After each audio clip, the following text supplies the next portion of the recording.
એવા એક બાતમી આપણને મળી હતી કે એક રાજસ્થાનના એક વ્યક્તિ છે જો અહીંયા આવ્યા છે એમડી ડ્રગ્સ સપ્લાય કરવા માટે. આ બાતમીના આધારે જો પોલીસે વોચમાંથી અને સલાબતપુરાના એક હોટલમાંથી આ વ્યક્તિ જેના નામ છે ચેતનકુમાર સાહુ, જેના લગભગ 22 વર્ષ ઉંમર છે, એના જો 354 ગ્રામ એમડી સાથે એની ધરપકડ કરી છે.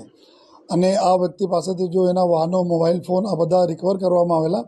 પછી ફર્ધર જો એના પૂરા જો લિંક હતા આ અહીંયા આવીને જો બીજા બે મેન અહીંયાના જો પેડલર છે આ પેडलरों આપવાના હતા, જેમાં એક अदानी मोदी अमित शाह ड्रग्स को सप्लाई करने के अहम जिम्मेदार।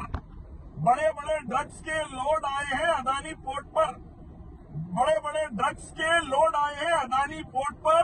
अदानी जो कि पार्टनर है मोदी अमित शाह का, वो सप्लाई कर रहा है। पूरे भारत के नौजवान लड़के लड़कियों को ड्रग्स में डालकर मार रहा है, बर्बाद कर रहा है भारत को। मोदी और अमित शाह की नाक के नीचे जवान मर रहे हमारे बॉर्डर के ऊपर। चाइना जमीन लेके चले जा रहा, बेरोजगारी महंगाई आसमान को छू रही, गरीब गरीब से गरीब होके मर रहा है। सऊदी से गॉगल पहन के स्वामी चक्रपाणी महाराज को ज्ञान में बांटिए।